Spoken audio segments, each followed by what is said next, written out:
So I'm out on first walk of the day. It's a bit later setting off, but like they've had a run in the field first. The boys are excited and sneaked on up ahead. Guys, slow! Got home at about just gone 11 last night. So it's a long day, but it was really cool. And I can't wait to share more with you of what we've been up to in London. But all I can say is the dogs are excellent, and like so many people giving them first attention, complimenting how good they are. Loads of just people out on the street were just stopping us for pictures and everything, and they just lapped up the attention, dealt with it all really well.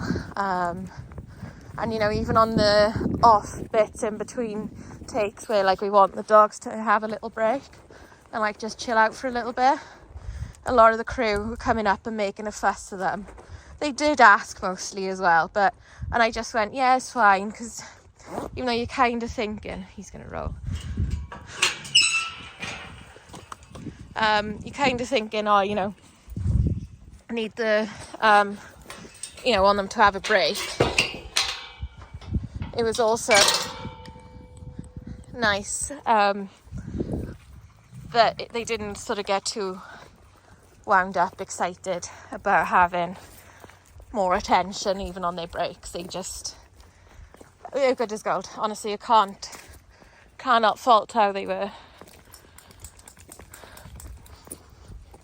So yeah, anyway, I'll show you a bit more of the walk as we get going.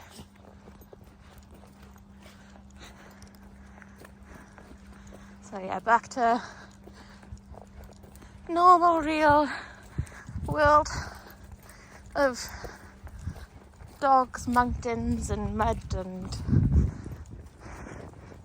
routine, away from the I suppose glitz and glamour of London and filming and stuff. But yeah, it's a new comedy series that they'll be on, and yeah, it's cool. And I love like the challenges of different film jobs, and it's quite funny because for like the Go Compare one, especially the Howling Go Compare ad, that was like a really tricky thing to train, and like a champion level obedience trainer even asked me, how do you teach a dog to do that? Which like I don't know, it's weird because like I managed to teach it, didn't I? And I suppose she'd never need to teach it, and I look at like the stuff she teaches dogs to do and be like, how the hell do you teach them to do that? So I suppose it's just different disciplines. Yeah, like taught it like any other trick, but anyway, it's very impressive to have a dog in a sit stay, howl on command without breaking the sit stay, because they naturally want to come closer to you when you howl. So like that on paper was more tricky than what they had to do for this job, but in actuality they had more to do in this job in different scenes. It's like different scenes, they had to be doing different things, and they had to like not be my dog, they had to be an actress's dogs, and they had to work with somebody who's an actress who's actually like not their owner as well, and that's quite hard because it truly is the dog acting, because you all know the bond and the tight bond they've got with me. So in a lot of ways it was trickier, and then they cut one part out that we'd been working on and we were getting it really good, was getting the bark from pod on a hand signal at a distance. So we were getting that, and I was really quite excited about having that, and then they cut it from the script and we were like, oh, but we got it, you know, if you want to try we can do it, and they didn't. So I was a bit like, oh, okay. never mind. But it's a skill now that I can keep like making sure we've got. And really, I find if I've got a deadline to work towards, like teach the dog to do this by this date, I'll be fine, I can do it. Now we haven't got like jobs booked right now, and it's just a general work on this, try teaching them this, try teaching them that, this is always good to have, but not a real gotta have it by now. It's hard for me to get into it, whereas if I've got a deadline, I can do it. But I suppose, like, knowing that, I could just give myself a deadline, couldn't I? Be like, right, for this date I want to teach them a chin rest or a chin target. This date I want to teach them this. This date I want to teach them that. Because it's easy to be lazy with training. But equally, it's probably easy to get into a routine of training. Maybe I should set aside a little bit of time each day, whether I train one dog in that section, in that session, or if I train 2 or 3 in little sessions. But I've set aside that time each day to do it. That makes sense, doesn't it? Sorry, I'm just planning out loud. So I'm just out with these 2 now. Planning on doing like a bit of parkour type of stuff, which is obviously easier if either you've got somebody with you to hold them, or if you just take a smaller group.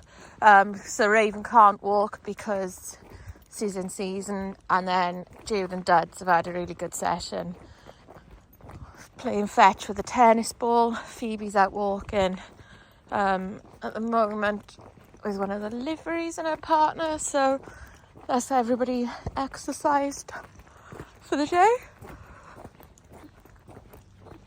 Oh, excuse me. So yeah, that is what we're doing.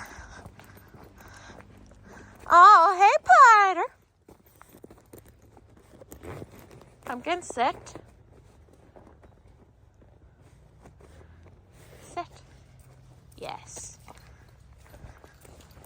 Good boy. Pod, sit. Good. Might not be parkour. It might just be like little trick breaks where we do some tricks and stuff. We've done some spins and twists already. I haven't really decided what we're doing, other than it's not going to be a huge walk. It's going to be like a doing stuff kind of walk. So I'm in trouble with thinking of doing parkour. Like, see this gap between trees? You could do like figure of 8. You could get them to stop in between the 2 trees. You could get them to sit in between the 2 trees. You could get them down between the 2 trees, but there's stingy nettles there. So, you know, like, it's not fair to ask the dogs to do anything there. And, you know, you're setting yourself up for failure because they're not going to want to do it because it's going to hurt, it's going to be uncomfortable. And then they're less inclined to listen to you again because they're going to lose trust and faith in you, asking them to do reasonable things. So, Pod, your head up. So when your head's up, guess what? You can pull. So there's a little wall there, so I'll do something there. So yes, anyway, this is us today. I got Raven out. I haven't got Pod and Finnick out. Blanny's playing with the ball anyway. Raven's running over to him now. She's flirting and trying like mad, but the fluid coming out is still a bit red, so she's not really ready, and she's been flirting with him for days. It's just gradually, like, the intensity of it is gradually increased over the week. So she's really tricky to predict, like, when she's ready. And the other 2 boys are, like, a lot more keen, shall we say, on girls. So they are sort of reacting quite strongly to her now. I tried Finnick with her earlier with Lani in the room. I wasn't going to let Finnick do anything, but to see her reaction to Finnick, and he had a sniff, was quite keen, went to get on, she told him off, and then he was like play by and wagging his tail going, go on, let me, and she like went forwards to tell him, no, you've got to back off. But look, see how she went straight away, tail to the side. Oh, Rave, he doesn't love you no more. He doesn't love you, Raven Graven. He doesn't. He says he doesn't love you no more. Watch him now. Oh, good girl, Aria. Whoa, get it, Aria. Wow, good girl, Aria. Whoa, I've never seen you play with that. Wow, good girl. Good girl, Aria. Aria. Oh, Zoomies now because she's so excited. Wow. Wow. Run, Nadia. Run, Nadia.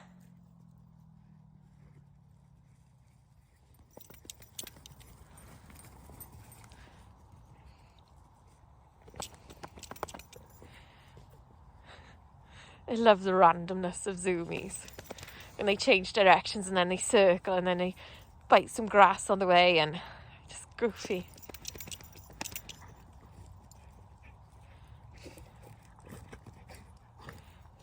But yeah, Raven has definitely decided Lani's her man. See? Just looking at him, she's flagging her tail and lifting her butt. And now she's going to try and hump him because she's like, that's what I want. That's what I want you to do.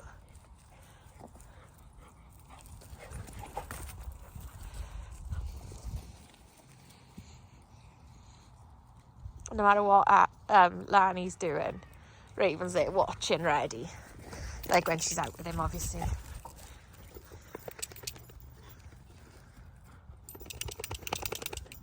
So she's trying to hump him. Whee! He's going to fall. Aria's going in the way, but the intention was definitely to hump. Look. Oh, Lani, you're in demand, Bubba. You're in demand.